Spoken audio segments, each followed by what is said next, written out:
আজ সকাল থেকে এতটাই ব্যস্ত যে তো একটাও ভিডিও পোস্ট করতে পারিনি। সকালে ঘুম থেকে উঠে ফ্রেশ হয়ে চলে এসেছি কিচেনে। যাই হোক, শুভ সকাল বন্ধুরা, কেমন আছো? আশা করি তোমরা খুব ভালো আছো, আমিও ভালো আছি। চলে এসেছি নতুন আরেকটা ভিডিও নিয়ে। আর আজকে ইন্টারেস্টিং ব্লগ হবে, ব্লগ ভিডিও।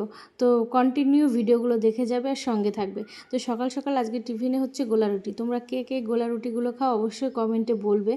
গ্যাসে সেরকম একটা ভালো হয় না, উনুনে সব থেকে বেশি ভালো হয়। আর আমি না গোলা রুটি সেরকম একটা ভালো পারি না। আগে তো একদমই পারতাম না, এখন একটু হয়, মানে খাওয়ার মতন। তো তোমরা কে কে গোলা রুটিটা খেতে পছন্দ করো অবশ্যই কমেন্টে বলো। আর এইদিকে আমি গোলা রুটি করায় ব্যস্ত, কারণ তাড়াতাড়ি আমাকে রান্না কমপ্লিট করতে হবে। আর আজকে হলো রবিবার, কিন্তু আমার বাড়িতে হচ্ছে আজকে নিরামিষ। তার একটা বিশেষ কারণ আছে, সেটা হলো আজকে গ্রহণ। তো আজকে গ্রহণ বলে আজকে আমরা খাবো নিরামিষ। ওই কারণে সকাল সকাল দেখো ময়দা দিয়ে, মানে আটা দিয়ে তৈরি হচ্ছে গোলা রুটি। এখানে আমি আজকে পেঁয়াজ অ্যাড করিনি, শুধু লঙ্কা দিয়েছি। আর ভেজে ভেজে তুলে দিচ্ছি, মামাকে বলছি গরম গরম খেয়ে নিতে, কারণ এটা গরম গরম খেলে তবেই টেস্ট লাগে। আর ওইদিকে ভাই ফোন করেছিল গাছ পরিষ্কার করার জন্য আসবে, আর ও এসেও পড়েছে। এসে এতবার ডেকেছে, আমাকে পায়নি। তারপরে কিচেনের সামনে চলে এসেছে, বলছে বৌদি এতবার ডাকলাম তুমি শুনতে পাচ্ছ না? আমি বললাম না গো ভাই, আমি শুনতে পাইনি।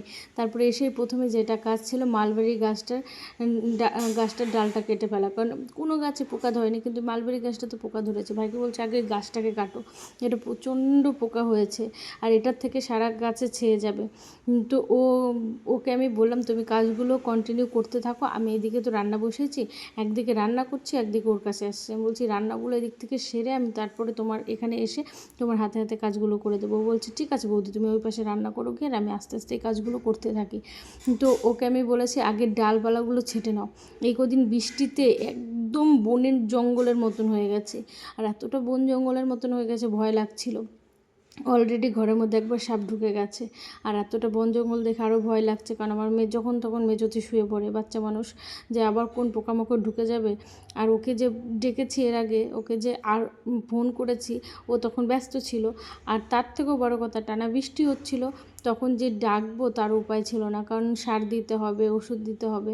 তখন যদি আসে, আর বৃষ্টিতে তো সব ধুয়েই যাবে। তার দুদিন ধরে দেখছি রোদ উঠেছে ভালোই, ওই কারণে ওকে ডেকে নিলাম। ভাইকে বললাম তুমি কাজগুলো করতে থাকো, আমি দৌড়ে কিচেনে যাই একটু, কারণ সয়াবিন দিয়ে এসেছিলাম কড়াইতে, তো সেইগুলো একদম ভেজে আমি একদম তরকারি বসিয়ে দিয়ে আবার চলে এসেছি। সকালের টিফিনটাও খাইনি, তারপরে আমি বাটিতে করে টিফিন নিয়ে এসেছি।